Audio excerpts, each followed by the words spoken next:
आप सबको जय मसीह की। आज तारीख है 12/11/2025 और हम शाम का वचन पढ़ेंगे। हम पढ़ेंगे यिर्मयाह की पुस्तक में से उसका 51 और 52 अध्याय। यहोवा यों कहता है, मैं बेबीलोन के और लेबकाम के रहने वालों के विरुद्ध एक नाश करने वाली वायु चलाऊंगा और मैं बेबीलोन के पास ऐसे लोगों को भेजूंगा जो उसको फाटक पटक पटक कर उड़ा देंगे और इसी रीति से उसके देश को सुनसान करेंगे और विपत्ति के दिन चारों ओर से उसके विरुद्ध होंगे। धुरंधारी के विरुद्ध जो अपना झिलम पहने है, धुरंधारी धनुष चढ़ाए हुए उठे। उनके जवानों से कुछ कोमलता न करना, उनकी सारी सेना का सत्यानाश करो। कसीदियों के देश में मरे हुए और उसकी सड़कों में छिदे हुए लोग गिरेंगे, क्योंकि यद्यपि इज़राइल और यहूदा के देश इज़राइल के पवित्र के विरुद्ध किए हुए पापों से भरपूर हो गए हैं, तो भी उनके परमेश्वर सेनाओं के यहोवा ने उनको त्याग नहीं दिया। बेबीलोन में से भागो, अपने अपने प्राण बचाओ। उसके अधर्म में भागी होकर तुम भी न मिट जाओ, क्योंकि यह यहोवा का बदला लेने का समय है, वह उसको बदला देने पर है। बेबीलोन यहोवा के हाथ में सोने का कटोरा था, जिससे सारी पृथ्वी के लोग मतवाले होते थे। जाति जाति के लोगों ने उसको दाख मधु में से पिया, इस कारण वे भी बावले हो गए। बेबीलोन अचानक ले ली गई और नष्ट की गई है। उसके लिए हाय हाय करो, उसके घावों के लिए बलसान औषधि लाओ, संभव है कि वह चंगी हो सके। हम बेबीलोन का इलाज करते तो थे, परंतु वह चंगी नहीं हुई, इसलिए आओ हम उसको तजकर अपने अपने देश को चले जाएं, क्योंकि उस पर किए हुए न्याय का निर्णय आकाश वरन स्वर्ग तक भी पहुंच गया है। यहोवा ने हमारे अधर्म के काम प्रकट किए हैं। अंत आओ हम सियोन में से अपने परमेश्वर यहोवा के काम का वर्णन करें। तीरों को पैना करो, ढालें थामे रहो, क्योंकि यहोवा ने मादी राजाओं के मन को उभारा है। उसने बेबीलोन का नाश करने की कल्पना की है, क्योंकि यहोवा अर्थात उसके मंदिर का यही बदला है। बेबीलोन की शहरपनाह के विरुद्ध झंडा खड़ा करो, बहुत पहरुए बैठाओ, घात लगाने वालों को बैठाओ, क्योंकि यहोवा ने बेबीलोन के रहने वालों के विरुद्ध जो कुछ कहा था वह अब करने पर है, वरन किया भी है। हे बहुत जलाशयों के बीच बसी हुई और बहुत भंडार रखने वाली, तेरे अंत आ गया, तेरे लोभ की सीमा पहुंच गई है। सेनाओं के यहोवा ने अपनी ही शपथ खाई है कि निश्चय मैं तुझको टिड्डियों के समान अनगिनत मनुष्यों से भर दूंगा और वे तेरे विरुद्ध ललकारेंगे।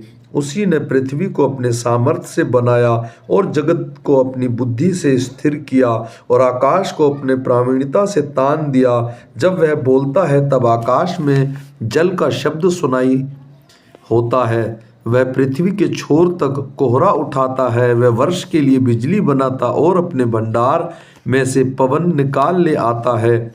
सब मनुष्य पशु सरीखे ज्ञान रहित हैं, सब सोनावरों और अपनी खुदी हुई मूर्तों के कारण लज्जित होना पड़ेगा, क्योंकि उनकी ढली हुई मूर्तें धोखा देने वाली हैं और उनके कुछ भी सांस नहीं चलती।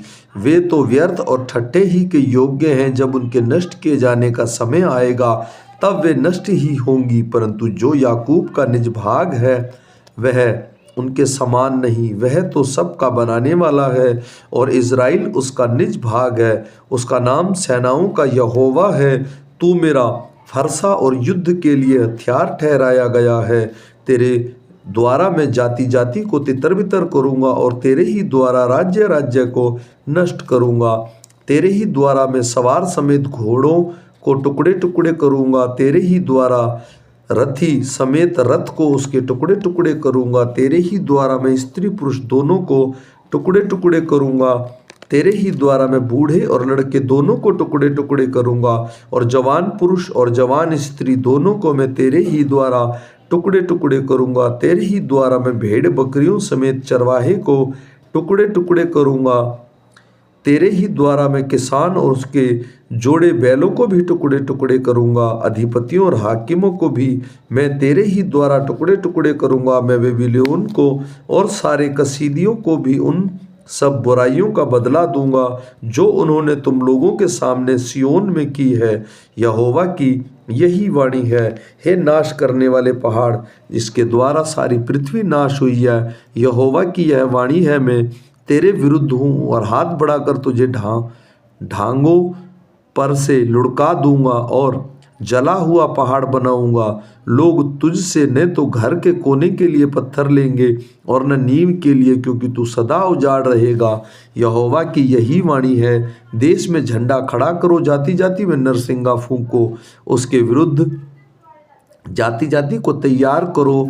अरारात, मिन्नी और अश्कनाज नाम राज्यों को उसके विरुद्ध बुलाओ, उसके विरुद्ध सेनापति भी ठहराओ। घोड़ों को शिखर वाली टिड्डियों के समान अनगिनत चढ़ा ले आओ, उसके विरुद्ध जातियों को तैयार करो। मादी राजाओं को, उसके अधिपति सब हाकिम सहित, उस राज्य के सारे अधिपतियों समेत और उस राज्य के सारे देश को तैयार करो। यहोवा ने विचार किया है कि वह बेबीलोन के देश को ऐसा उजाड़ करे कि उसमें कोई भी ना रहे। इसलिए पृथ्वी कांपती है और दुखित होती है। बेबीलोन के शूरवीर गढ़ों में रहने वाले लड़ने और इनकार करते हैं। उनकी वीरता जाती रही और यह देखकर कि उनके वास स्थानों में आग लगाई गई है, वे स्त्री बन गई हैं, उनके फाटकों के बेंड़े तोड़े गए हैं। एक हरकारा दूसरे हरकारे से और एक समाचार देने वाला दूसरे समाचार देने वाले से मिलने और बेबीलोन के राजा को यह समाचार देने के लिए दौड़ेगा कि तेरा नगर चारों ओर से ले लिया गया है और घाट शत्रुओं के वश में हो गया है। ताल भी सुखाए गए और योद्धा घबरा उठे हैं, क्योंकि इज़राइल का परमेश्वर सेनाओं का यहोवा यूँ कहता है, बेबीलोन की बेटी दावते समय खलिहान के समान है, थोड़े ही दिनों में उसकी कटनी का समय आएगा। बेबीलोन के राजा नबूकदनेस्सर ने मुझको खा लिया, मुझको पीस डाला, उसने मुझे छूछे बर्तन के समान कर दिया, उसने मगरमच्छ के समान मुझको निकल लिया है और मुझको स्वादिष्ट भोजन जानकर अपने पेट मुझसे भर लिया है। उसने मुझको जबरन निकाल दिया है और सियोन की रहने वाली कहेगी, जो उपद्रव मुझ पर और मेरे शरीर पर हुआ है वह बेबीलोन पर पलटाया जाए। और यरूशलेम कहेगा, मुझको की हुई हत्याओं का दोष कसीदियों के देश के रहने वालों पर लगे। इसलिए यहोवा कहता है, मैं तेरा मुकदमा लड़ूंगा और तेरा बदला लूंगा। मैं उसके ताल को भी और उसके सोते को भी सुखा दूंगा और बेबीलोन खंडर और गीदड़ों का वास स्थान होगा और लोग उसे देखकर चकित होंगे और ताली बजाएंगे और उसमें कोई भी न रहेगा। लोग एक संग ऐसा गरजेंगे कि गुर्राएंगे, जैसा युवा सिंह व सिंह के बच्चे आहेर पर करते हैं। परंतु जब जब वे उत्तेजित हों तब मैं भोज तैयार करके उन्हें ऐसा मतवाला करूंगा कि वे सुलहकार सदा की नींद में पड़े रहेंगे और कभी ना जागेंगे। यहोवा की यह वाणी है, मैं उनको भेड़ों के बच्चों और मेंढों और बकरों के समान घात कर दूंगा। शेशक, जिसकी प्रशंसा सारी पृथ्वी पर होती थी, कैसे ले लिया गया, वह कैसे पकड़ा गया। बेबीलोन जाति के बीच कैसे सुनसान हो गया है। बेबीलोन के ऊपर समुद्र चढ़ आया है, वह उसकी बहुत सी लहरों में डूब गया है। उसके नगर उजाड़ गए, उसका देश निर्जन और निर्जल हो गया है। वहाँ कोई मनुष्य नहीं रहता और उसमें से होकर कोई आदमी नहीं चलता। मैं बेबीलोन के में बेल और दंड दूंगा और मैं उसको कुछ निगल लिया है वह उसके मुंह से उगलवाऊंगा। जातियों के लोग फिर उसकी ओर तांता बांधे हुए न चलेंगे। बेबीलोन की शहरपनाह गिराई जाएगी। हे मेरी प्रजा, उनमें से निकल आओ, अपने अपने प्राण को यहोवा के भड़के हुए कोप से बचाओ। जब उड़ती हुई बात उस देश में सुनी जाए तब तुम्हारा मन न घबराए, और जो उड़ती है वह चर्चा पृथ्वी पर सुनी जाएगी। तुम उससे न डरना। उसके 1 वर्ष बाद एक और बात उड़ती हुई आएगी, तब उसके बाद दूसरे वर्ष में भी एक बात उड़ती हुई आएगी और उस देश में उपद्रव होगा और एक हाकिम दूसरे के विरुद्ध होगा। इसलिए देख, वे दिन आते हैं कि जब मैं बेबीलोन की खुदी हुई मूर्तों पर दंड की आज्ञा करूंगा। उस सारे देश के लोगों का मुंह काला हो जाएगा और उसके सब मारे हुए लोग उसी में पड़े रहेंगे।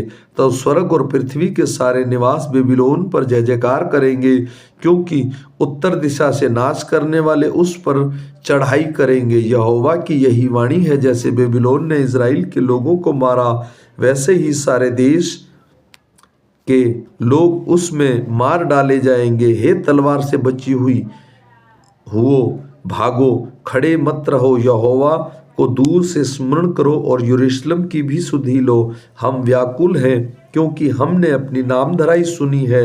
यहोवा के पवित्र भवन में विधर्मी घुस आए हैं, इस कारण हम लज्जित हैं। इसलिए देखो, यहोवा की यह वाणी है कि ऐसे दिन आने वाले हैं कि मैं उसकी खुदी हुई मूर्तों पर दंड भेजूंगा और उनके सारे देश में लोग घायल होकर कर्राते रहेंगे। चाहे बेबीलोन ऐसा ऊंचा बन जाए कि आकाश से बातें करे और उसके ऊंचे गढ़ और भी दृढ़ किए जाएं, तो भी मैं उसे नष्ट करने के लिए लोगों को भेजूंगा। यहोवा की यह वाणी है। बेबीलोन से चिल्लाहट का शब्द सुनाई पड़ता है, कसीदियों के देश से सत्यानाश का बड़ा कोलाहल सुनाई देता है, क्योंकि यहोवा बेबीलोन का नाश कर रहा है और उसके बड़े कोलाहल को बंद कर रहा है। इससे उसका कोलाहल महासागर सा सुनाई देता है। बेबीलोन पर विनाश करने वाले चढ़ आए हैं और उसके शूरवीर पकड़े गए हैं और उसके धनुष तोड़ डाले गए हैं, क्योंकि यहोवा बदला देने वाला परमेश्वर है, वह अवश्य ही बदला लेगा। मैं उसके हाकिम, पंडित, अधिपति, रईस और शूरवीरों को ऐसा मतवाला करूंगा कि वे सदा की नींद में पड़े रहेंगे और वे न जागेंगे। सेनाओं का यहोवा, जिसका नाम राजा अधिराज है, उसकी यह वाणी है। सेनाओं का यहोवा यूं कहता है, बेबीलोन की चौड़ी शहरपना नेव में ढाई जाएगी और उसके ऊंचे फाटक आग लगाकर जला दिए जाएंगे। उसमें राज्य राज्य के लोगों का परिश्रम व्यर्थ ठहरेगा और जातियों का परिश्रम आग की कोर हो जाएगा और वे थक जाएंगे। यहूदा के राजा सिदकिय्याह के राज्य के चौथे वर्ष में जब राजा सरायाह भी बेबीलोन को गया था, तो नेरिय्याह का पुत्र मसैयाह का पोता और राजभवन का अधिकारी भी था। तब यिम्रिय्याह भविष्यवक्ता ने उसको ये बातें बताई, अर्थात वे सब बातों को बेबीलोन पर पड़ने वाली विपत्ति के विषय लिखी हुई हैं। उन्हें यिम्रिय्याह ने पुस्तक में लिख दिया है। यिम्रिय्याह ने सरायाह से कहा, जब तू बेबीलोन में पहुँचे तब अवश्य ही ये सब वचन पढ़ना और यह कहना, हे यहोवा, तूने इस स्थान के विषय में यह कहा है कि मैं इसे ऐसा मिटा दूंगा कि इसमें कोई मनुष्य, क्या पशु, क्या कोई भी न रहेगा, वरन यह सदा उजाड़ पड़ा रहेगा। जब तू इस पुस्तक को पढ़ चुके तब इसे एक पत्थर के संग बांधकर फरात नदी के बीच में फेंक देना और यह कहना, यूं ही बेबीलोन डूब जाएगा और उस पर ऐसी विपत्ति डालूंगा कि वह फिर कभी ना उठेगा। यूं उसका सारा परिश्रम व्यर्थ ही ठहरेगा और वे थके रहेंगे। यहाँ तक कि यिम्रिय्याह का वचन है, जब सिदकिय्याह राजा राज्य करने लगा तब 21 वर्ष का था और यरूशलेम के 11 वर्ष तक राज्य करता रहा। उसकी माता का नाम हमूतल था, जो लिब्नावासी यिम्रिय्याह की बेटी थी। उसने यहोयाकीम के सब कामों के अनुसार वही किया जो यहोवा की दृष्टि में बुरा है। निश्चय यहोवा के कोप के कारण यरूशलेम और यहूदा में ऐसी दशा हुई कि अंत में उसे ने उसके अपने सामने से दूर कर दिया। सिदकिय्याह ने बेबीलोन के राजा से बलवा किया और उसके राज्य के 9वें वर्ष के 10वें महीने के 10वें दिन को बेबीलोन के राजा नबूकदनेस्सर ने अपनी सारी सेना लेकर यरूशलेम पर चढ़ाई की और उसने उसके पास छावनी करके उसके चारों ओर किला बनाया। यूं नगर घेरा गया और सिदकिय्याह राजा के 11वें वर्ष तक घिरा रहा। चौथे महीने के 9वें दिन से नगर में महंगी यहाँ तक बढ़ गई कि लोगों के लिए कुछ रोटी न रही। तब नगर की शहरपनाह में दरार आ गई और दोनों दीवारों के बीच जो फाटक की बारी के निकट थी उस से सब योद्धा भागकर रात ही रात नगर में निकल आए और अराबा का मार्ग लिया। उस समय कसीदी लोग नगर को घेरे हुए थे, परंतु उसकी सेना ने राजा का पीछा किया और उसको यारों के पास जो अराबा में जा पकड़ा। तब उसकी सारी सेना उसके पास से तितर-बितर हो गई। तब वे राजा को पकड़कर हामात देश में रिबला में बेबीलोन के राजा के पास ले आए और वहाँ उसने उसको दंड की आज्ञा दी। बेबीलोन के राजा ने सिदकिय्याह के पुत्र और उसके सामने घात किए और यहूदा के सारे हाकिमों को भी रिबला में घात किया। फिर बेबीलोन के राजा ने सिदकिय्याह की आंखों को फोड़वा डाला और उसकी बेड़ियों से जकड़कर बेबीलोन तक ले गए और उसका कोई बंदी गृह में न डाल दिया। वह मृत्यु के दिन तक वहीं रहा। फिर उसी वर्ष अर्थात बेबीलोन के राजा नबूकदनेस्सर के राज्य के 39वें वर्ष में 5वें महीने के 10वें दिन को अंगरक्षकों का प्रधान नबूजरदान, जो बेबीलोन के राजा के सम्मुख खड़ा रहता था, यरूशलेम में आया। उसने यहोवा के भवन और राजभवन और यरूशलेम के सब बड़े बड़े घरों को आग लगाकर फुँकवा दिया और कसीदियों की सेना ने जो अंगरक्षकों के प्रधान के संग थी यरूशलेम के चारों ओर की सब शहरपनाह को ढाक दिया।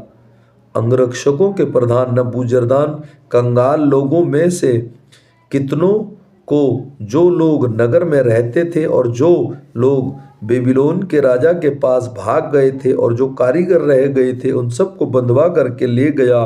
परंतु देहात के कंगाल लोगों में से कुछ को अंगरक्षकों के प्रधान नबूजरदान ने दाख की बारियों की सेवा और किसानी करने को छोड़ दिया। यहोवा के भवन में जो पीतल के खंभे थे और कुर्सियां और पीतल के होज जो यहोवा के भवन में थे, उन सबों को कसीदी लोग तोड़कर उसका पीतल बेबीलोन को ले गए और हांडियाँ, फावड़े, कैंचियाँ, कटोरे, धूपदान और पीतल के अन्य सब पात्रों को जिससे लोग सेवा टहल करते थे वे ले गए। तसलों, करछों, कटोरों, हांडियों, दीवटों, धूपदानों और कटोरों में से कुछ सोने का था, उनके सोने को भी वह कुछ चांदी का था, उसकी चांदी को भी अंगरक्षकों का प्रधान नबूजरदान ले गया। दोनों खंभों, एक होज और पीतल के 12 बैल को पायों के नीचे से और उस सब को सुलेमान राजा ने यहोवा के भवन के लिए बनवाया था और इन सब का पीतल तौल से बाहर था। जो खंभे थे उनमें एक एक की ऊंचाई 18 हाथ और घेरा 12 हाथ का और मोटाई 4 उंगल की थी और वे खोखले थे। एक एक की कंगनी पीतल की थी और उसमें एक एक कंगनी की ऊंचाई 5 हाथ की थी और उस पर चारों ओर जली हुई जो जाली और अनार बने हुए थे सब पीतल के थे। कंगनों के चारों ओर 96 अनार बने हुए थे। जाली के ऊपर चारों ओर 100 अनार थे। अंगरक्षकों के प्रधान ने सराया महायाजक और उसके नीचे के सपन्याह याजक और तीनों देवड़ीदारों को पकड़ लिया और उस नगर में से जो खोजे पकड़ लिया जो योद्धा के ऊपर ठहराया था और उस पुरुष के सम्मुख रहा करते थे। उनमें से 7 जन को नगर में मिले और सेनापति के मुंशी को साधारण लोगों को सेना में भर्ती करता था और साधारण लोगों में से 60 पुरुष जो नगर में मिले। इन सब के अंगरक्षकों का प्रधान नबूजरदान रिबला में बेबीलोन के राजा के पास ले गया। तब बेबीलोन के राजा ने उसे हमात देश में रिबला में ऐसा मारा कि वह मर गया। इस प्रकार यहूदी अपने देश में बंधवाई होकर चले गए। जिन लोगों को नबूकदनेस्सर बंधवाई करके ले गया था वे ये थे, अर्थात उसके राज्य के 7वें वर्ष में 3023 यहूदी और अपने राज्य के 18वें वर्ष में नबूकदनेस्सर यरूशलेम से 832 प्राणियों को बंधवाई करके ले गया। फिर नबूकदनेस्सर के राज्य के 23वें वर्ष में अंगरक्षकों का प्रधान नबूजरदान 745 यहूदी जनों को बंधवाई करके ले गया। सब प्राणी मिलकर 4600 हुए। फिर यहूदा के राजा योयाकीन की बंधवाई के 37वें वर्ष में अर्थात जिस वर्ष बेबीलोन का राजा एली मिलरोदेक राजगद्दी पर विराजमान हुआ, उसके 12वें महीने के 25वें दिन को उसने यहूदा के राजा यहोयाकीन को बंदी गृह से निकालकर बड़ा पद दिया और उससे मधुर मधुर वचन कहकर जो राजा उसके साथ बेबीलोन में आए थे उनको सिंहासन के उसके सामने सिंहासन को अधिक ऊंचा किया। उसके बंदी गृह के वस्त्र बदल दिए और वह जीवन भर नृत्य राजा के सम्मुख भोजन करता था और प्रतिदिन के खर्च के लिए बेबीलोन के राजा के यहाँ से उसको नृत्य कुछ मिलने का प्रबंध हुआ। यह प्रबंध उसकी मृत्यु के दिन तक उसके जीवन भर लगातार बना रहा। आमीन।